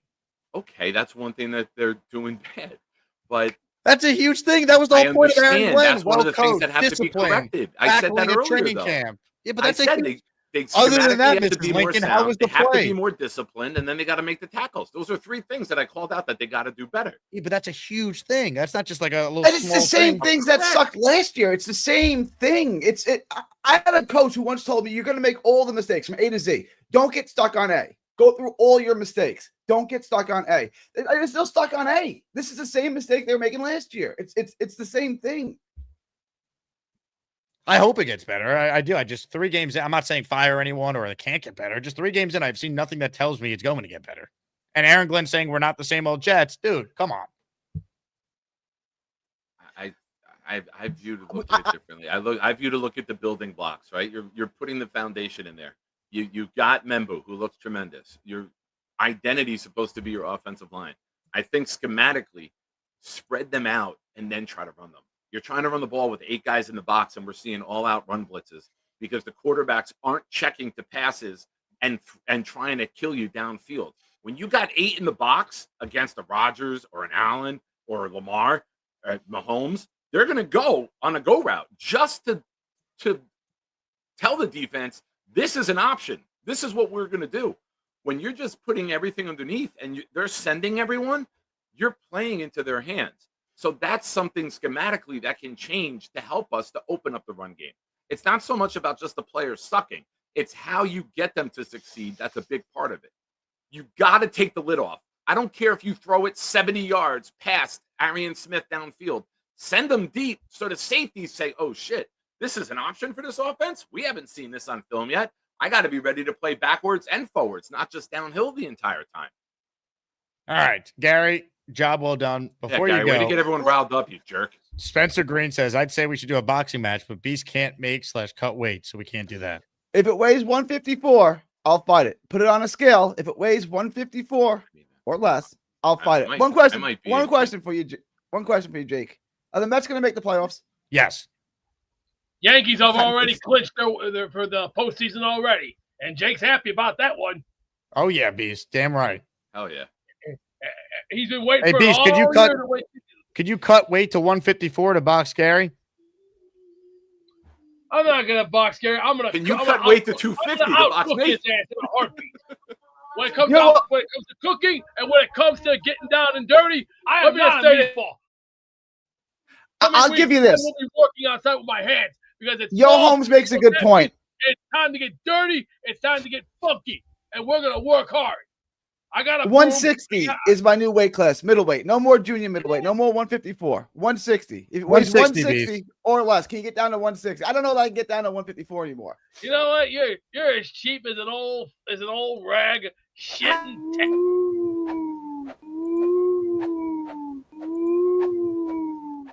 All right, gentlemen. Thank you both. I do have something with knowing when to get him out when he stutters and the MP3 player glitches. You nail it. You're perfect because you know something's coming that shouldn't. You're so good with that. Been doing this a long time. Kyle Clifton says, in for the O'Brien jersey. Last trip to see the Dolphins, I did some fishing. Plenty to do in Miami, Florida. Plenty to do in Miami and Fort Lauderdale. Yeah, I mean, Nick. Maybe I will join you, Nick. Maybe. No, probably not. If they had won Sunday, I would have strongly considered it. Across the street from the Hard Rock? That's why. That'd be fun. Come on. You going to stay at the Hard Rock? I'm going to stay right across the street. The Dolce by Wyndham is literally right across the street. So Hard Rock Stadium is right next to the actual Hard Rock. The Hard Rock Casino. Fuck the game, man. If I'm going down for Sunday and Monday, I need that casino right across the street. Yeah, before Sunday I couldn't go down because I'm working the show with Tannenbaum, but I could fly out like Monday morning. I'm not going to do it. I'm just saying I could. Spencer Green says, I'd say I already read that one. Great. We're caught up. All right. I got time for 2 more calls, but we got to be quick. Then we have our raffle. So this is your last chance to get in for a chance to win a Kenny O jersey. Jordan and then David T. What's up, Jordan? What's up, Jake? What's up, Nick? What's up, buddy? Just got a quick couple things to say. One, Jake, I hate it when people say that at the end of the games, oh, they came back in garbage time. But the point of the game is to play all 4 quarters till there's triple zeros on the clock. So you can't blame the team for coming back and the other team like holding back or stop doing their game plan and blitzing or whatever was working for them. The second thing is I'm so tired of watching Garrett Wilson run wide open and never get the ball. I hate watching Garrett Wilson play because he never gets the ball enough because we can't get him the ball enough. And the last thing I wanted to say was, who is the person that's going to be playing linebacker this week other than Jamie and Sherwood? You're going to use it. I think Kiko is going to be your guy on rundowns. You're going to see someone else. And I wouldn't be surprised if you see someone like Brownlee in there in like a dime package to cover A-Chain coming out of the backfield. So I think you're going to do it by down and distance. It's not going to be somebody is in for Quincy and plays the entire game like Quincy would. I think it's going to be down in distance and situational substitutions going in. Okay. But I just don't think Kiko's that good. But he's a throwback linebacker. Like he's a thumper. You want him going up. You want him playing downhill. You want him run blitzing. You want him, trying to get in the hole and meet A-Chain or their other runners right there. Right, I agree. We do need more of a downhill thumper to come in and, fill the gaps and stop the runs. But that's all I had. Thanks for having me on, Jake. You got it, Jordan. Appreciate you. I mean, we'll see what they do at linebacker, but it's Sherwood and Kiko is your starters right now. They did add Mark Robinson from New England. I don't know what he's capable of. Cam Jones is still on this team too, from Kansas City. It'll be strictly rotational. They're not going to plug one guy in and say, you're Quincy Williams, you're going to play the whole game. So, I mean, it's worth seeing what they do. If it's a 3rd and 12, you're probably going to go dime because you want someone else in there who can run and tackle. And who can, I mean, A-Chain out of the backfield, man, worries me more than anything else. Really does. Agreed. All right, ladies and gentlemen, today's closer is a man who was near our tailgate, but he couldn't find the tailgate, and I still never got to meet him after all these years. I got my Iron UG. I hope you like my Jets take. You know they call me David T. It's not easy for me to see, but if you bring me full stream, you might like what I had to say.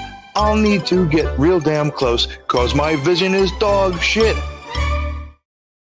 Hi, guys. David T. What's up, buddy?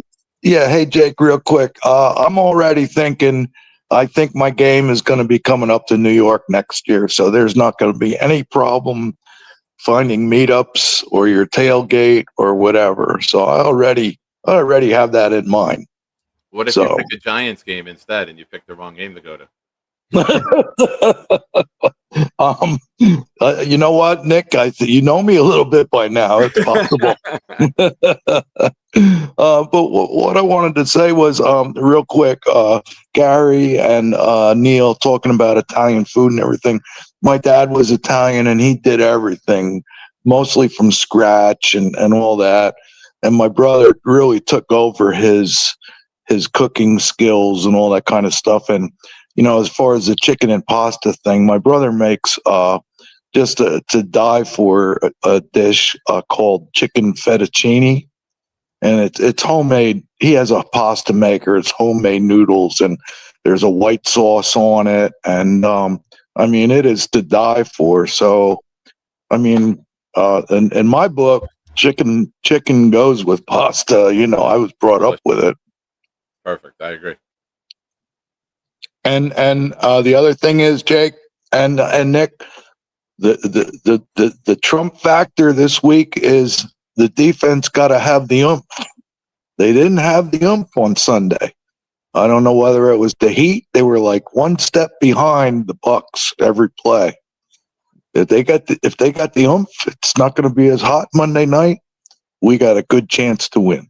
When you say the oomph, what does that sound like? I mean, it's like the defensive line, the oomph, plowing through, plowing in. You know what I mean? Plowing through, plowing in. Calm your freaky down. Well, all right. No, I'm talking football here, Jake. I got you. Ladies and gentlemen, we got to get the oomph, David T. Calm your freaky down. Thank you very much, David. Before we get to the raffle, how about this from the great Mimosa, who was with us all weekend long in Tampa? She just gifted the community 10 channel memberships. Thank you, Mimosa, for your generosity and tremendous support of the Jake Asman Show. Great to hang out with Mimosa and Jerry Jett, her brother, who has the Asmaniac tattoo on his back. What an awesome time that was. Austrian Jet fan gifting a membership, so thank you to the Austrian Jet fan for that. And with that, it is just about that time to spin the Wheel of Champions. It's time to give away a signed Ken O'Brien jersey. It's time to announce the winners of the weekly Asmaniac raffle. Let's spin the Jake Asman Show Wheel of Champions and find out which Asmaniac is winning an epic prize. Oh, yeah. Here we go, folks. Good luck to everybody. If you entered for the Ken O'Brien jersey on this show here, you automatically are entered in our weekly prizes, which this week feature a signed CJ jersey, signed Bart Scott Can't Wait inscription jersey, and our top prize, signed jersey by all 4 members of the legendary New York Sack Exchange. Here we go. Good luck to everybody. There can only be one winner, and if you win, you got to email me your name and address so we know where to send the Kenny O jersey to. Your winner is Oh, Eli, just second too late. Spencer Green's going to get it done. He did it. The biggest fan of Gary, Beast, Bobby Midnight, all the above. He has won a Ken O'Brien jersey. Spencer, congratulations. You are the man, and you certainly are well deserving of this illustrious jersey. Hit the Jet chant for Spencer. Let's go. Nick, always a pleasure to have you on. I'm glad you're going to be in Florida. That's excellent. Let's get a win. And hopefully next week when you join the show, it's all positive vibes and we'll convince ourselves we're going to beat Dallas and go on a run. Hell yeah. If you don't mind, sir, for those of you in the chat, I just dropped my link for my YouTube channel. Please go subscribe. Trying to build this channel. Thank you, everyone. Jake, you have a great day, and we will talk. I'll keep you updated. If I'm just going solo, oh man, I'm going 50-yard line. The tickets are cheap. The tickets are cheap, man. And for good seats? Yeah, it was $280 for front row on the 50-yard line on the Jet sideline. That would be a $1,700 ticket here, for us. Yeah. So I'll take it. Hey, Spencer Green just joined the Patreon. He's right. Spencer, congratulations. You are now a Patreon member. Shout out to you. Also, Bryce Haddon and J-Bad. I meant to shout you guys out earlier. I'll do it on the second show. They joined for the year late last night, so appreciate both of them. I see your all caps chat, Spencer. You're in. And Eli, I'm sorry I missed this at the buzzer here, but I will put you in for 2 for the weekly raffle. Have no fear. All right. Everyone subscribe to Nick. Shining stars. We have no stars. We stink. Win a game, and then we'll do shining stars. That sound good? This is the game we're going to win. That's right. We're not the same old Jets. I'll give you real quick then. I'm going to go with Olu having a big bounce back game. I'm going to go with Braylon Allen really establishing the run. And give me Michael Carter having a bounce back game. Those are 3 guys that can really change the game this week. Wow, Spencer wants to put Beast and Bobby in the wheel, and the winner's going to get a Ken O'Brien jersey. Really? I mean, he won. I guess I got to listen to the winner, right? All right. Are we going to do this? What's Beast going to do with a Ken O'Brien? Are they both still on hold? No, they're not. Should we do this? Seems like kind of a waste. How about this? Because this is a good jersey. I'll reuse it, and I'll send the winner a jersey of their choosing. I don't want to send Beastbreaker a Ken O'Brien jersey. It's like a nice jersey. Yeah. And Bobby's not even a Jet fan. A cat would ruin it. So I'll tell you what, Spencer, I'll compromise here. We'll spin the wheel for a Jets jersey, but not a signed Ken O'Brien jersey. I'll use that for a different prize. Oh, no, Spencer says, okay, then I'll take it. All right, Spencer, I'm just going to send you the jersey and stop this nonsense. Anyway, that does it for us. Thanks again, everyone who tuned in. He's Nick Shine. I'm Jake Asman. Like the video, subscribe to the channel. Talk to you guys in a few hours. We'll be live this afternoon, and I'm looking forward to having Will Parkinson on today at 4 p.m. Eastern. Go Jets, everyone.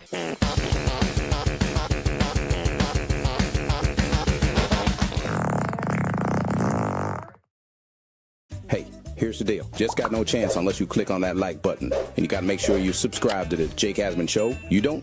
You can get the f*** out. Now let's go, Asmaniacs. We're built for this shit.